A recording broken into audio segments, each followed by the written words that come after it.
जीवन स्मरण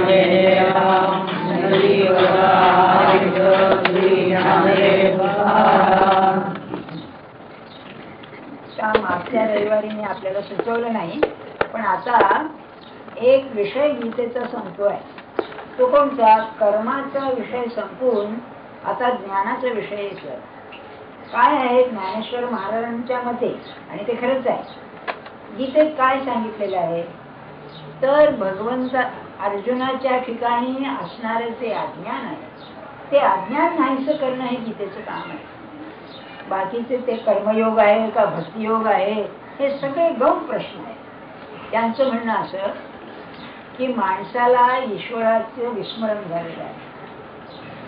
ईश्वराचं विस्मरण झाल्यामुळे त्याच्यातूनच अनेक प्रकारची दुःख आणि गैरसमज निर्माण झालेले आहे. ते गैरसमज आणि दुःख नाहीसं करण्याकरता बाहेरची मलमपट्टी उपयोगी पडत नाही. त्याला आतूनच अज्ञान नाहीसं करणं हा उपाय आहे.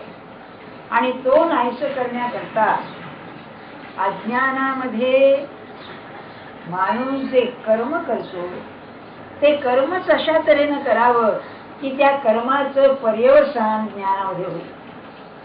म्हणून कर्माचा विषय संपतोय. अरे मग कर्म केल्याशिवाय गत्यंतर नाही, कर्म संपतंय, हे काय भानगड आहे?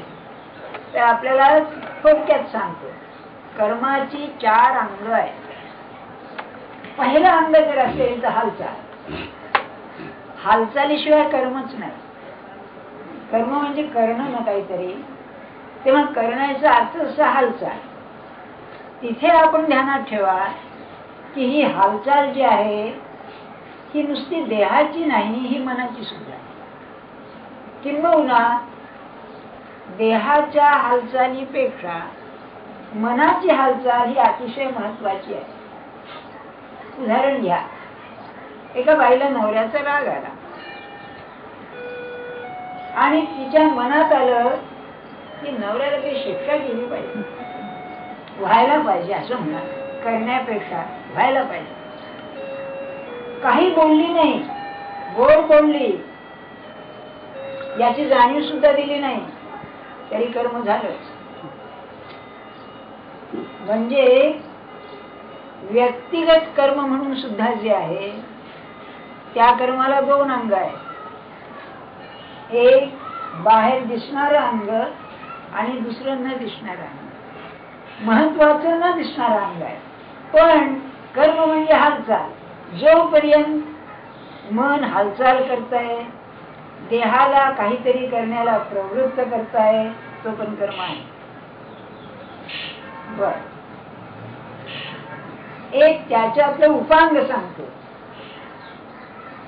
जगामध्ये ज्या ज्या माणसांशी आपला संबंध येतो त्या सर्व संबंधामध्ये दोन्हीकडून काहीतरी कर्म होत असत. हा आजचा विषय नव्हे, पण सांगून ठेवतो. काय होत असत? क्रिया आणि प्रतिक्रिया सारख्या होत असतात. समजा एक सून आणि हे लक्षात आलं, सून सासू. काल माझ्याकडे अंक आलाय, त्याच्यामध्ये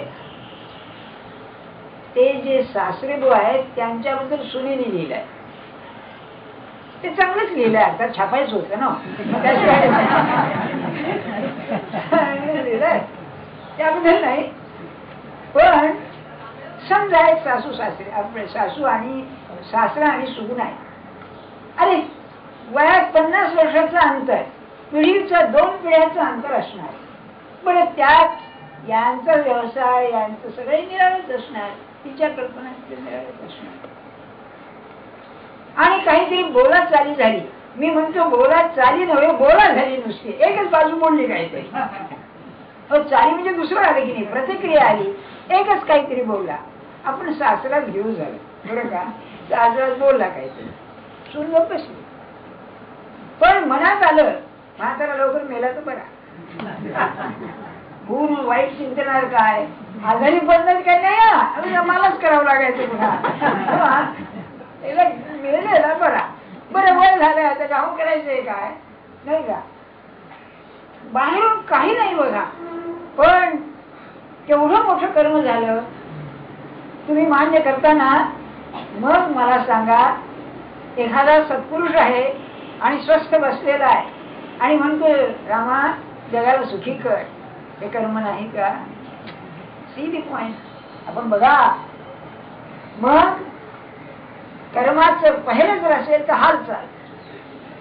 बर, हालचाल म्हटली की स्थल कालाचं बंधन आलं. हा दुसरा मुद्दा आहे, दुसरा अंग कर्माचं.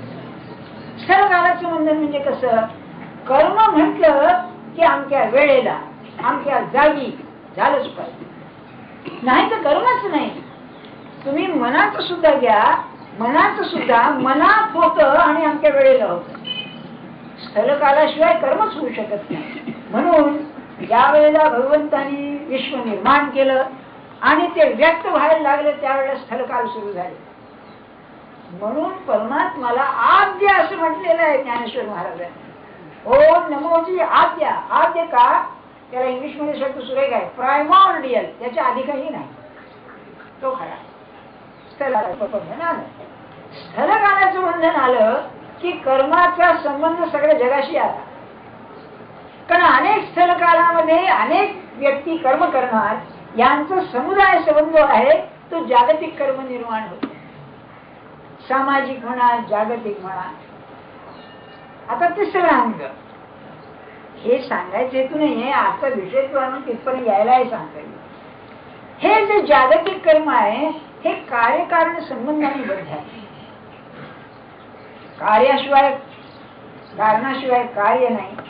आणि एक मौज अशी आहे, कारण जर ताब्यात आलं तर कार्य ताब्यात येईल. Control the cause, you control the effect. कारण कारणातूनच कार्य येत असतं. कारणच आवडलं. डॉक्टर लोक काय करतात? तुम्ही की नाही कॉलराचं इंजेक्शन द्या. काय करता तुम्ही की त्याच्यातून याच्या त्याची काही कृमी निर्माण होऊन त्याला जे हे व्हायचं, रोग व्हायचा, तोच मुळात मारता तुम्ही. ज्या कारणातून ते कार्य निर्माण होतंय तेच तुम्ही ताब्यात आणता, नाही का? मग जगामध्ये कार्यकारण चालतं म्हणजे काय होतं? अहो गंमत अशी आहे की मी आपल्याला एक गंमत सांगितली ना, आपल्याला कार्यकारणाची सवय काय आहे? कारण संपलं की कार्य. म्हणजे कारण कार्यामध्ये अंतर नाही.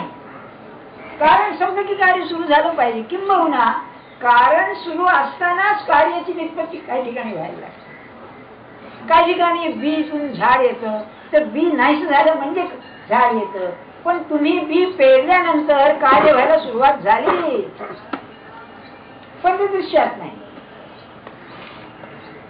या जगाच्या कारण कार्यामध्ये एक मोठा फरक असा. हे जगाचं राहू द्या, तुम्ही एक याचं घ्या, समाजाचं. तुम्हाला मागे मी गंमत सांगितली ना, अलीकडे बायकांची तक्रार अशी आहे, हे आपलं विनोदानं बोलतोय आम्ही, की आम्हाला पुरुषांनी काही क्षेत्र बंद केलेली आहे. आता बायका क्रिकेट सुद्धा खेळतात, हॉकी खेळतात, नाही का, आणखी काय काय खेळतात, ठेवू दे. म्हणजे कोणतंही क्षेत्र असं नाही की ज्याच्यामध्ये बाई आता शिरणार नाही, होय ना? तर ते काणेकर मला काय म्हणाले की म्हणले, स्वामी असं आहे, ज्या धोंडू केशवांनी स्त्री शिक्षणाला सुरुवात केली ते जर आता येऊन पाहिले की बा आपल्या शिक्षणाचा परिणाम काय झालाय, तर ते छाती भरून मरतील म्हणाले. विनोद केला आपलं त्याने. म्हणजे इतकं होऊन गेलेलं आहे. काय याचा अर्थ असं आणखी एक उदाहरण सांगतो. टॉल्स्टॉय आपल्याला माहिती आहे ना, टॉल्स्टॉय 1910 साली मेला. रशियन रेव्होल्युशन केव्हा झाली? क्रांती 1918 साली झाली. आणि 1919 साली वॉर बंद झाली, पहिली लढाई. तर त्याला रशियन इतिहासकार ट्रॉट्स्की सारखा रशियन रेव्होल्युशन म्हणून ग्रंथ, father of the Russian revolution म्हणतो टॉल्स्टॉयला. अरे 10 साली मेला, 18 साली 8 वर्षांनी मूल जन्माला आलं. हा बाप मेला 10 साली आणि मूल जन्माला 18 साली. क्रांती म्हणजे या सामाजिक क्षेत्रामध्ये कर्म कार्यकारणामुळेच असतं, यात शंका नाही. तिथे कारण आणि कार्य अत्यंत कालाशी संबद्ध असतं. म्हणून हाच नियम जगाला लावून भगवान म्हणतात, कालोस्मी लोक क्षयकृत प्रवृत्त. भगवंताने गीतेचे काल काल म्हणलेले आहे. आज तुम्ही पेरलेलं जे आहे कसं केव्हा उगवेले सांगता येत नाही. म्हणून तिसरा अंगाचं कार्य कर्माचं असेल, तुम्ही जे जे कर्म कराल त्याचा परिणाम कुठेतरी झाल्याशिवाय राहणार नाही, चांगला असो वाईट असो. म्हणून परमार्थामध्ये माझं प्रत्येक कर्म असं पाहिजे की जे शेवटी भगवंताकडेच नेईल मला, त्याच्या उलट नसलं पाहिजे. माझं खाणं पिणं उठणं बसणं काय गमत झाली. सहज माझी तरी जीभ कशी रेटते कोणाला ठेव. मी काय म्हणलं, तुम्ही आईस्क्रीम केलं, उगीच 5-10 बशा खाऊ नका, 1-2 बशा खा. म्हणजे मी बंधन घातलं असं वाटलं. माझं नाही म्हणत तुम्ही पोटभर खा, पण जर भगवंत पाहिजे असेल तर मला आधीच जाता कामाचं नाही त्याच्या. Am I right? हा, तुम्हाला तर हा साधकाचा एक जीवन पथ आहे, त्याला ते घेऊन चालणार नाही. मग मी आज बळी पडलो काय 10 पेशंट नाही, तिथे मर्यादा पाहिजे. एक शंकरराव देशपांडे म्हणून होते ना, ते ग्रस्त इला जेवायला आले तर शिरा केला होता, एवढासा घेतला, पुन्हा घेतला नाही त्यांनी. नाही म्हणाले, नाही पुन्हा नाही. त्याने काही साधं पण नाही, पण आता गेलं झेपत नाही. किती मर्यादा आहे बघा, होय ना. म्हणजे कर्म करताना या कर्माचा शेवटी जागतिक परिणाम होणार आहे ही दृष्टी ठेवून कर्म करणं आहे तिसरा अंग. की माझं कर्म अरे मला जगाला करणार नाही, पण भगवंताला कळेल की नाही मी काय केलंय ते. म्हणून होतं काय, त्याचं उपांग सांगतो की आपल्याला सवय काय, मी जे कर्म चांगलं करतो त्याचं अप्रिशिएशन पाहिजे. अप्रिशिएशन तुम्हाला बरोबर कळेल नाही का, त्याचं कौतुक झालं पाहिजे. निदान वर्तमानपत्रात तरी आलं पाहिजे बाबा फार यांनी चांगलं कर्म केलंय. आणि अलीकडे एक गंमत आहे बघा, मनुष्य मोठा कोण 5-50 संस्थांचा मेंबर आहे, किंवा अनेक संस्थांशी त्याचा संबंध आहे, किंवा पुष्कळ तुरुंगवास सोसला आहे, अंक झालाय तंक झालाय. अरे हे मोठे पण नव्हे, मोठे पण ते की कर्म अनेक अंगाने होऊन सुद्धा याचा विसर त्याला पडून गेलेला आहे. तो मोठा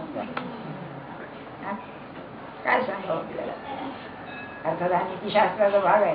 म्हणून एखादी बाई घरामध्ये मुलांचं, सासूचं, सासऱ्याचं, नातेवाईकाचं मनापासून करते, कधी कुणाला प्रसिद्धी नाही, माहिती नाही, काही नाही, ते कर्म वाया गेलं असं वाटू देऊ नका.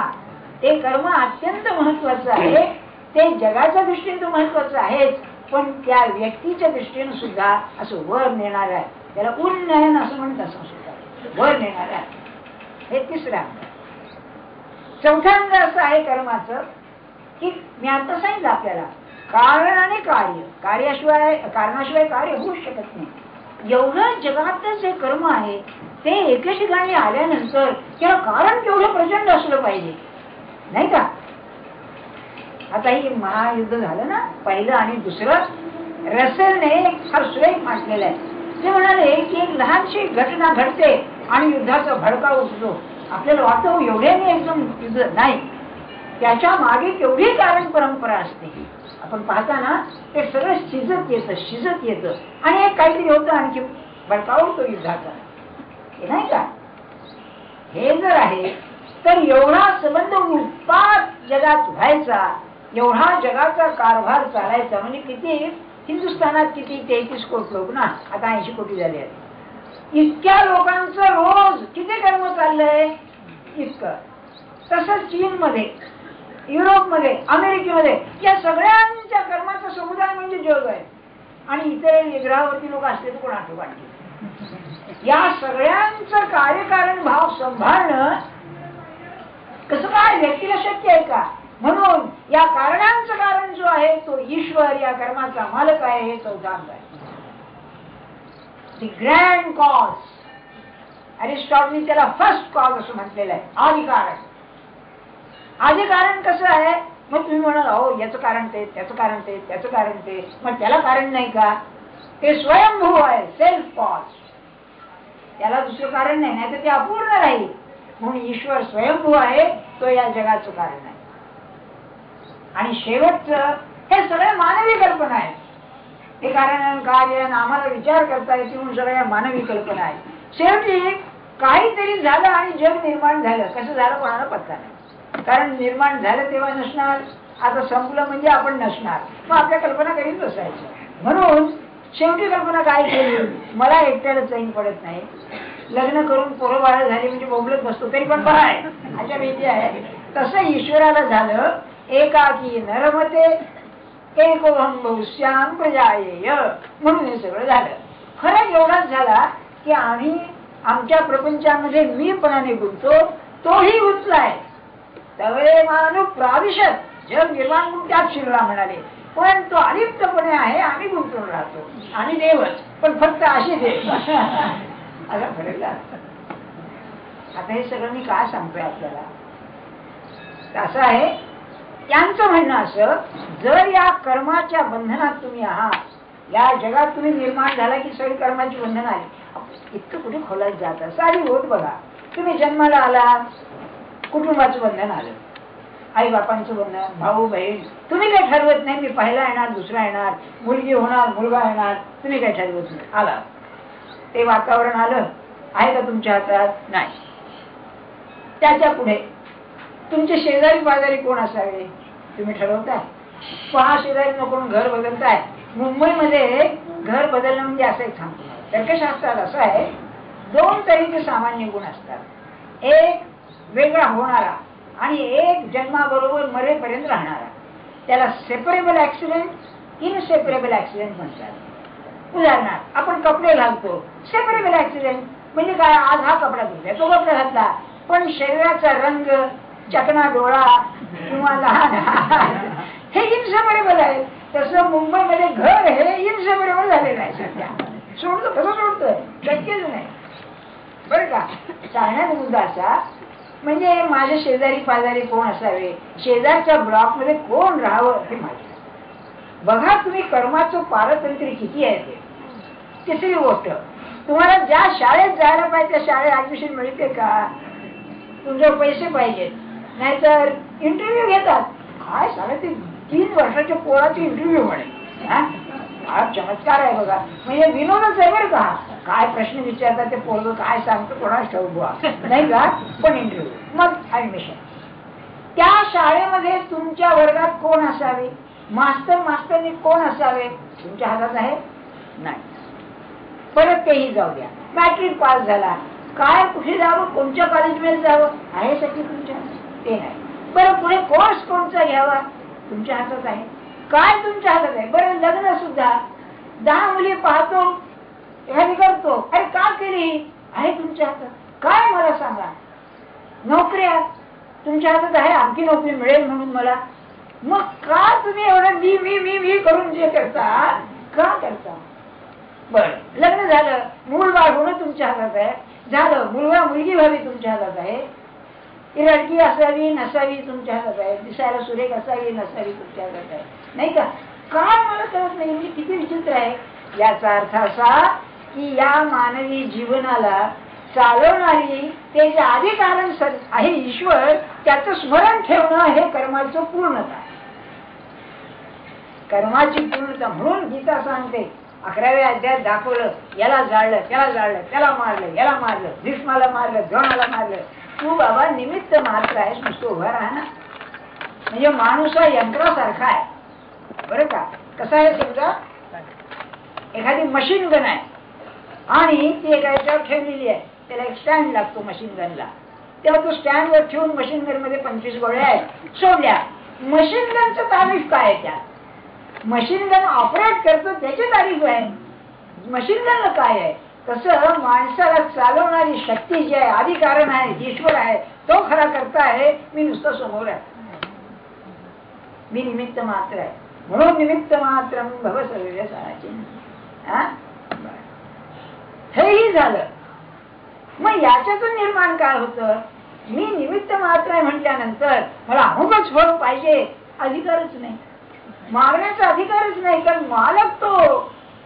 माझं काय आहे त्यामध्ये, मी नाहीच असल्यासारखं आहे, निमित्त मात्र आहे. अर्थ असा, मग या कर्माला शेवटी जो निर्माण करतो ईश्वर तो जबाबदार आहे, आणि तो असेल तर ईश्वर आहे. म्हणून या कर्माचं पर्यवसान जर ईश्वराच्या ज्ञानात झालं नाही तर कर्म करून सुद्धा समाधान मिळणार नाही. आणि ते सांगण्याकरता संबंध गीता आहे. भगवान तेव्हा सांगून गेले, गहना कर्मणो गती, तुम्हाला आमचं दुःख का, मला आमचं सुख का, याला काय उत्तर द्याल? तुम्ही व्यवहारात असं पाहता, आई वेडी असते, मुलं काय शहाणी असतात, किंवा आई स्वभावाने चमत्कारी, मुलं इतकं करणारी भेटतात की बोलायची सोय नाही. याला काय उत्तर देता येईल? जगात अशा तऱ्हेचं किती दिसतात नाही का? काय विलक्षणच सगळं आहे. याचं काय मूळ कारण असेल तर तो आहे, आणि त्याला विसरल्यामुळे सगळा प्रश्न निर्माण झाला. हे गीतेचं लग्न आहे. बर, आणखी एक बघा, त्याचा शहाणा कोण? ते ज्ञानेश्वर महाराज. मूळ गीतेत नाही, ज्ञानेश्वर महाराजांनी सांगितलेलं आहे की म्हणाले, बुवा कृष्णा, मला ह्या मारण्याचं फारसं वाटत नाही. मी क्षत्रिय आहे आणि मी जिंकणार, मी महारथी आहे, मी अतिरथी आहे. त्या महारथी अतिरथी म्हणजे की नाही, जनरल, मेजर जनरल असं काहीतरी आहे ते, काहीतरी ब्रिगेडियरच्या वर आणखी, बरं का? म्हणजे मी यांना केव्हाही यांना मारे. मला जो प्रश्न आहे तो असा की यांना मारल्यानंतर मला पाप लागेल. त्या काळच्या धर्मकल्पनेप्रमाणे त्याला मला पाप लागेल. बरं, लागलं पाप, पाप लागले तर काय होईल? तू हातचा निसटशील. काय मार्मिकता आहे ज्ञानेश्वर महाराजांची. जीवनात सगळ्यात मोठं सुख कोणतं आहे सांगा? एखाद्या बाईला विचारा की तुझी परिस्थिती चांगली आहे, मुलं बाळ बरी आहे, सगळं चांगलं आहे, आणि नवरा लाख मोलाचा आहे, तर काय म्हणेल? सगळ्यात जो सुख असेल तर त्यांच्या संगतीचं सुख आहे ना सर? एखाद्या ऑफिसामध्ये काम जास्त असू दे, पण साहेब जर प्रेम करणारा असला तर किती त्यात हे असते. सारी गोष्ट सहवासाची. मानवी जीवनामध्ये सहवासासारखं आनंद देणारं सुख नाही. त्यात जर सत्संगती असेल तर मग काय होईल? दुधात साखर. मग संगतीचं सुख आहे, होय ना? कृष्णासारख्याची संगत अर्जुनाला असली, ती जर जाऊ लागली तर काय करायची? मग अर्जुनाचं बरोबर होतं. म्हणून अर्जुन म्हणाला की माझ्या हातनं असं कर्म होऊ दे की तू हातचा सुटता कामाचा नाही. मग गीतेचं सारांश काय? तुम्हाला मला माझ्या हातनं अशी माझी जीवन यात्रा राहू दे की भगवंताचं विसर पडू देऊ. अरे काय सरळ आहे की हो? त्याच वेळांत काय आहे पण आहे. कसं आहे की माझ्या इच्छा इतक्या मला त्रास देतात. समजा आम्ही आमचे सांगतो, आता तुमचं तुम्ही बघा काय सांगतोय मी. समजा ज्ञानेश्वर महाराज आले आणि म्हणाले की सगळं वाटोळ होईल, मी राहीन, उद्या या, आज नको. एकदा मार्गाला लागू दे सगळं, मग तुम्ही आहात, तुम्ही कुठे जाताय नाही का? तुम्ही आहातच हो. मग कसं आहे बघा, म्हणजे जीवनाची सुप्रीम व्हॅल्यू जर असेल, जीवनामध्ये सगळ्यात उत्तम महत्वाचं असेल तर तू आहेस. हे आहे ना, हे कर्मातून निर्माण व्हायला पाहिजे. तर कर्मयोग खरा. हे केव्हा निर्माण होईल? कर्माचं फंक्शन, कर्माचं कार्य काय आहे? दृश्यामध्ये फरक करणं हे कर्माचं कार्य आहे. प्रकृती बरी नाही, औषध घ्या, बरे व्हा. व घरात गळायला लागलेलं आहे, रिपेरी करा, किंवा इकडचं तिकडे करा. हे सगळं जे आहे ना कर्माचं. कर्म हे नेहमी बदल घडवून आणतं परिस्थितीमध्ये, तुमच्यामध्ये, कशामध्ये. तर हा बदल घडवून कुठे आणतो? दृश्यामध्ये आणतो. दृश्यामध्ये का आणतो? तर देहाच्या सुखसोयी असतात म्हणून. म्हणून देहा बुद्धी विसरल्याशिवाय, देहाची जाणीव विसरल्याशिवाय, किंवा देह मीच आहे हे विसरल्याशिवाय कर्म घडत नाही. त्याला वैराग्य असं म्हटलेलं. असलं तर असलं, नसलं तर नसलं. म्हणून सिद्धी असं म्हटलं त्याने. याला सिद्धिवंत वैराग्याला असू दे. म्हणून महाराज एक फार छान सांगतो बरं का. एकाने एक पुस्तक लिहिलं, तुकाराम बुवांचं चरित्र, आणि ते महाराजांनी दाखवलं. त्या प्रपंचाचं अतिशय कडक वर्णन केलेलं होतं तुकाराम महाराजांच्या. आणि म्हणजे असं काय दुःख भोगावं लागलं म्हणून, बरं का. महाराज म्हणले आपण काहीतरी सांगा. तेव्हा महाराज म्हणले की तुकाराम वा इतक्या दुःखात आनंदातच होते, ते दुःख म्हणून आज आम्ही दुःख करतो हे आमचं चुकत आहे म्हणाले. काय कॉमेंट आहे नाही का. म्हणजे याचा अर्थ असा की त्यांना ती देवबुद्धी नाही, गेले पार नाही का. म्हणून वैराग्य हे कर्माची सिद्धी आहे. आतापर्यंत विषय झाला. आता वैराग्य आल्यानंतर तेवढ्यानी भागत नाही. दृश्य थांबलंय पण आत जायचंय. तो आत आहे ना त्याला पोचायचंय. बाहेर आड येत होतं बाहेरचं ते थांबलंय. म्हणून मागची शेवटची ओवी जी होती रविवारची की एखाद्या गरम भांड्याला हात लागला आणि हात फोडला की जसा हात मागे घेतो तर हा दृश्य दुःखमय आहे हे अनुभवाला आल्याबरोबर बुद्धी फक्त तशी पाहिजे फिरते. आपली स्थिती नव्हे. आपण गार पाणी मारू त्याच्यावरती फुंकर घालू पण मी तुला सोडणार नाही. चहा पिणारे लोक असतात त्यांना चालत नाही. जरा थंड झालं की पुन्हा गरम करा नाही का. आणि जी पोळे एवढा गरम पाहिजे हा बरोबर आहे. असं आहे ते. म्हणजे आमची वृत्तीच चमत्कारिक आहे. त्या माणसाची वृत्ती कशी असेल. एकदा अनुभव आला अरे हे असं आहे त्याला राहावं लागेल त्यामध्ये पण ते सुखाची कल्पना राहणार नाही. हे पाहिजे मनाचं आहे बाहेरचं नाही आतलं आहे. त्यामुळे तू सोडून जाईल कुठे मला सांगा. काही म्हातारा मनुष्य आहे त्याचं वैराग्य म्हणजे काय हिमालयात जाईल नाही तो प्रपंचात राहील पण हे काही माझ्या सुखाचं नाही. ही भावना बरोबर बाळगून राहील. आणि ही दृष्टिकोन बदलणं जे म्हणतात ते हेच आहे. आज मी तुम्हाला 1000 वेळा सांगतो की परमार्थ म्हणजे कर्म आहे पण कर्म म्हणजे दृष्टिकोन बदलण्याचं आहे परिस्थिती बदलण्याचं नाही का. काल एक विद्यार्थी आला मला म्हणाला की सर म्हणला घरात काही अभ्यासाकडे एकाग्रता होत नाही. म्हणजे म्हणलं तर काय करणार म्हणले लायब्ररीत जावं तर फार गर्दी असते कारण आता परीक्षेची वेळ आल्या फार गर्दी असते. मग म्हणाले आमचे मित्र म्हणतो एक वेगळी खोली घ्यावू आणि आपण तिथे राहू. म्हणजे चालेल तुम्ही तिथे निसणार कशावर नाही झोपा काढायला मला अभ्यास जेवण करा. हा काही विद्यार्थ्याचं काम नव्हे. जिथे बसेल तिथे एकाग्र झालं पाहिजे आणि आपल्याला तेच शिकायचं आहे. सगळ्या प्रपंचाच्या कटकटी असून सुद्धा मी त्यात असून नसल्यासारखा पाहिजे.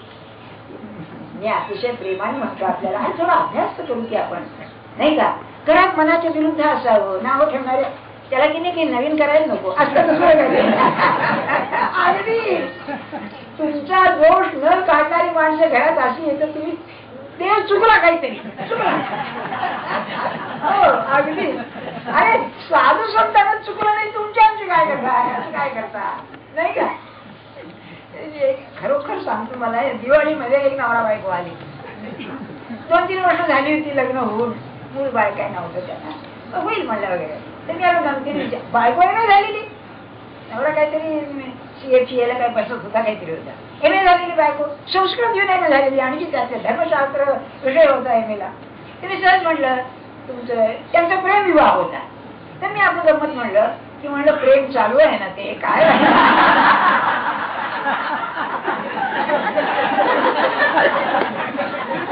तुम्हाला काय सांगू. मला सुद्धा अगदी बाईचं कौतुक वाटलं. म्हणाली प्रेम होतं चांगलं आहे अजून आहे पण ते चंद्रासारखं दिवसेंदिवस अमावस्येकडे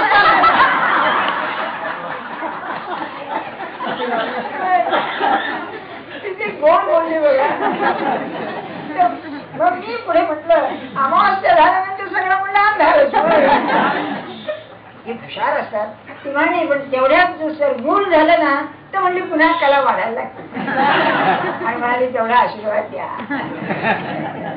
हुशार आहे शंकाच नाही. मुद्दा सांगायचं काय की इतकं प्रेम असं. पुढे म्हटलं मला हे कमी होते तू का म्हणतेस भाग किती. ती म्हणाली मला त्यांचे दोष दिसतात. हो किती घोर आहे साहेब. ते पूर्वी दिसत नव्हते आज मला त्यांचे दोष दिसतात. म्हणजे प्रेम कमी झालं असं ती म्हणते. मग व्यवहार हा फार कठोर आहे तुम्हाला सांगतो अतिशय कठोर आहे. म्हणजे कसा तुमचे त्या सगळ्या हवेतल्या कल्पना व्यवहारात जाणार नाही का. किती